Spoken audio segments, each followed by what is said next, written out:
First, 24 hours a day.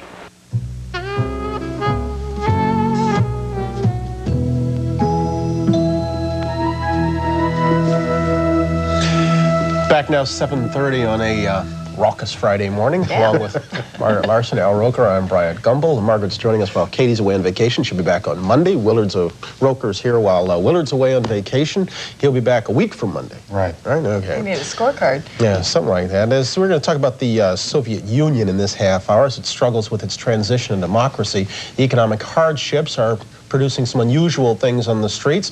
Says here there's something new on the streets there, but it's not really new. In fact, it's the oldest profession in the world. We're going to take a look at prostitution in Moscow in this half hour. And as we count down to next week's Super Tuesday, Mike Jensen has another of his reports on the economic policies of the various presidential candidates. This morning he talks to Arkansas Governor Bill Clinton. We will also hear the music of rapper Keith Sweat. Not really a sing-along, but you'll understand. That's new to me. I'm looking forward to that. 7:31 to the news desk. Here's Faith. Thanks, Bryant. Economics and civil rights dominated the debate last night between the four remaining Democrats running for the presidential nomination. It was the last debate before next week's Super Tuesday showdown, and the first without Senator Bob Kerrey, who quit the race Thursday. One of the liveliest moments of the debate was in an exchange between Jerry Brown and Bill Clinton over civil rights. If you look at these state laws, most of them don't amount to anything. Well, no, wait a minute. Now, we have a civil rights law, and it's darn tough. Now, wait a minute. And the black legislators like it a lot. And, Bill, you've had 11 years to get through a Civil Rights Act. And you're here trying to appeal to African Americans let me tell you something. and Hispanics, and I want to see where your civil rights program is. Chill out. Okay. You're from California. Chill out. Former presidential candidate Bob Kerrey, meantime, is back in Nebraska after withdrawing from the race on Thursday. He told supporters he now expects to be a better senator, but he also suggested he may try again for the White House in the future. President Bush continues his march to Super Tuesday today with stops in 4 southern states. Mr. Bush was in Oklahoma and Tennessee Thursday, attacking his usual target, Congress. Although Mr. Bush is being continually attacked by challenger Pat Buchanan, the president says he will not attack Buchanan for fear of alienating conservative voters. But conservative challenger Pat Buchanan has no such reservations. In Oklahoma City Thursday, he called the president weak and ineffective. The House next week is set to consider whether to name the names of lawmakers who wrote bad checks at the now-closed House Bank. On Thursday, the House Ethics Committee voted to release the names of the worst offenders, 19 current and 5 former members. Some members want the names of all check bouncers made public. The 14-year-old Irish girl who was raped, allegedly by a friend's father, has had an abortion in England. The girl became the center of international debate when a lower court refused to allow the girl to go to England for the abortion. Ireland's Supreme Court reversed that decision. Testimony continues today in California in the beating trial of 4 Los Angeles police officers. On Thursday, the attorney for one of the officers said his client tried to stop the others from beating motorist Rodney King a year ago and accused the other officers of being out of control. Attorneys for the 3 other officers blame King for the incident. Houston residents today are assessing the damage caused by this week's heavy rains and flash floods. City officials say the floods caused up to $50 million in damage. Today is the day the Michelangelo computer virus is supposed to strike around the world. The virus can destroy or disrupt all the data in the personal computer. It was designed to strike today, the 517th birthday of artist Michelangelo. Experts say computer owners can prevent triggering the virus by not turning their computers on today or by inserting an antivirus program. That brings us up to date. Coming up on 7:34. Now here's Al Roker with today's weather. This morning's weather brought to you by Maxwell House Coffee. Always good to the last drop. And as we take a look at your weekend, good news in Texas. They're going to start the weekend with plenty of sunshine, warm conditions. The East Coast, very wet, heavy thunderstorms moving through the Ohio Valley, wet throughout the Great Lakes, and also back to the west. Now, as far as Sunday is concerned, that rain works its way further to the east, snows into the Rockies, also into the southwest. Unfortunately, some more heavy showers, thunderstorms move in late in the day into Texas, but the East Coast dries out, plenty of sunshine there, some snows around the northern plains, Great Lakes, some rain, also up into New England. For today, you can expect wet weather now stretching all the way from the northern plains through the Great Lakes. Heavy thunderstorms midsection of the country into the Ohio Valley. Thunderstorms possible through the Gulf Coast on into Florida. Heavy rains throughout Georgia and on into the Carolinas. Sunshine to start off in the northeast of New England, but clouds will move in rather quickly. We've got beautiful weather from Texas right on into the southwest, on up into the northern plains. Plenty of wet weather out west with thunderstorms moving into southern California. Mountains around San Bernardino, well, we're going to be looking at anywhere from another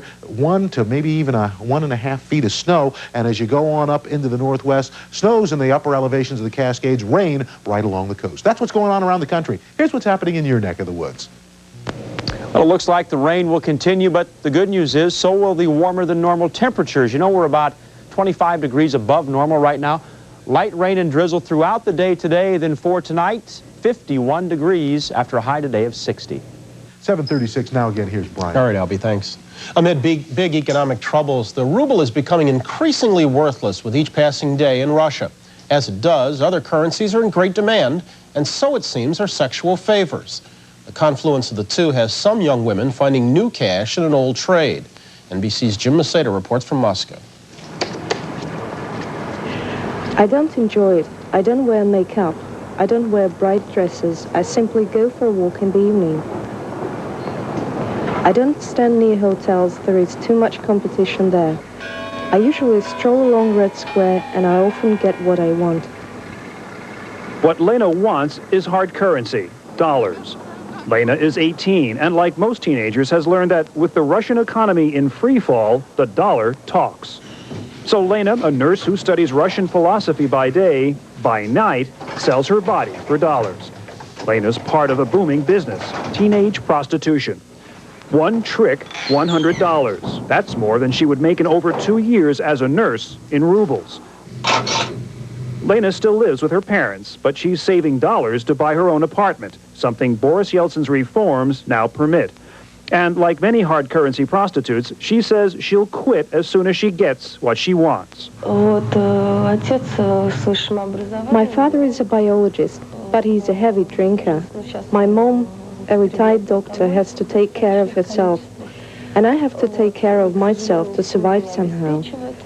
If I want to buy a pair of jeans, I need to spend about 4 times my salary as a nurse. So I had to get money to buy things for myself.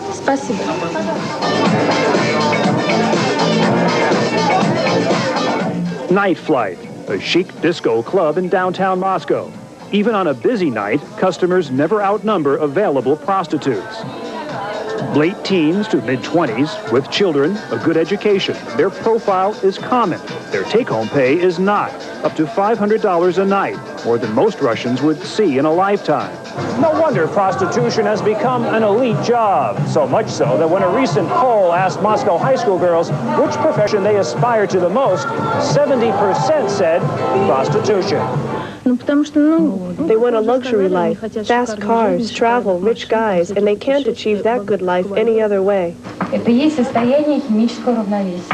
These high school girls say they sympathize with hard currency prostitutes while not condoning their choice. For now, they'd rather study and dream of marriage and a good-paying job. But in today's economic chaos, many say those are adolescent pipe dreams.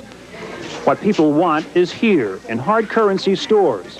Imported goods, all in dollars. And while the highest paid Russians can afford some of these goods, the temptation for youth to make a quick, easy buck is great. And while prostitution has always been illegal, it was tolerated. In these tough times, it's even encouraged. It's a nice life. Interesting. Yes, it can happen to me, but not yet. It depends on how bad things get. I might go this way. Many women say they already have no choice. When this striptease school opened recently, hundreds of women applied. A diploma guarantees a job in a hard currency bar. Lena says she wants nothing fancy, just basic necessities and a normal life. But she fears that in seeking this life, she may never be normal again.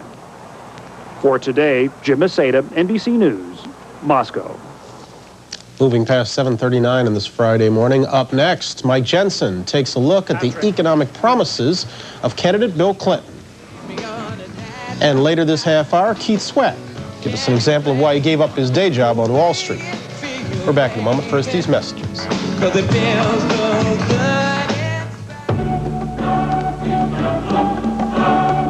In the mountains of Colombia, they celebrate the richness of the land.